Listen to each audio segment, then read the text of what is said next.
Adobe Photoshop CC offers many selection tools.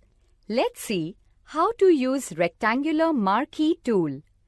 To create a rectangular selection on the Tools panel, from the Selection Tools section, select the Rectangular Marquee tool icon. The pointer turns into a crosshair. Now, place the pointer near the top left corner of the area to be selected. For example, the door, and click and drag the pointer across the image to the bottom right of the area